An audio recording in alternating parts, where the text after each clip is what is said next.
সেদিন সকালে ভার্সিটি যাওয়ার সময় প্রচুর পরিমাণে ব্যাঙের ডাক শুনতে পাচ্ছিলাম। তারপর হাঁটতে হাঁটতে সামনে এগিয়ে গিয়ে দেখি এখানে অনেকগুলো ব্যাঙ। বৃষ্টি হওয়ার কারণে ওরা প্রচুর ডাকাডাকি করছিল। আর আমি নিজে যে কত বছর পরে ব্যাঙ দেখলাম সেটা আমার নিজেরই খেয়াল নেই।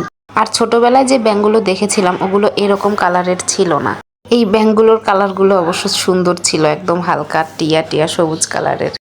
তারপর ভার্সিটি থেকে আসার পর এই যে মাংস রান্না করে নিয়েছি, আর এই যে মরিচ গাছ থেকে যে মরিচ তুলে এনেছিলাম সেগুলোও দিয়ে দিলাম এবারের রান্নাতে।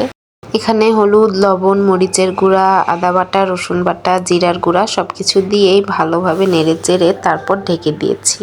এবার মাংসগুলোকে ভালোভাবে কষিয়ে নিচ্ছি, একদম শুকনা শুকনা করে কষিয়ে নিয়েছি।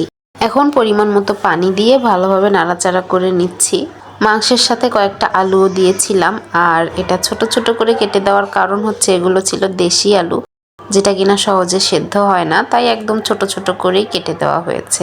এই তো মাংস রান্নাটা হয়ে এসেছে।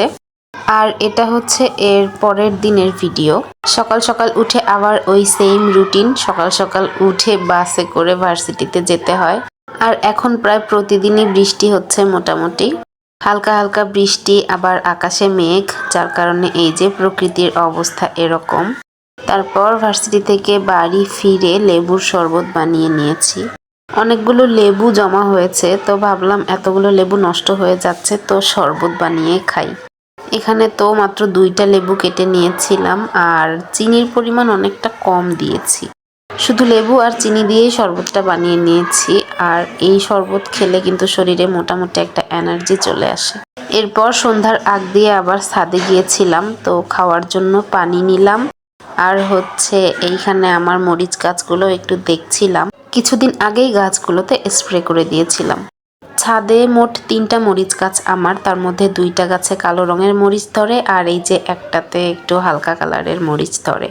এরপর পানি নিয়ে বাসায় চলে এসেছি, আর এই যে মিষ্টি আলু সিদ্ধ দিয়ে দিলাম। তারপর হচ্ছে সবজি রান্না করে নিয়েছি।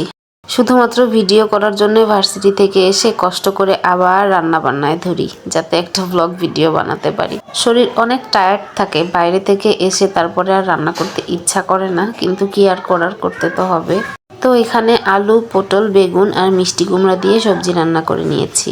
এই তো এখানে পরিমাণ মতো লবণ, হলুদ, মরিচ, জিরার গুঁড়া দিয়ে ভালোভাবে নাড়াচাড়া করে ঢেকে দিয়েছিলাম। বেশ কিছুক্ষণ রান্না করে নেওয়ার পরে আবার একটু নাড়াচাড়া করে নিলাম।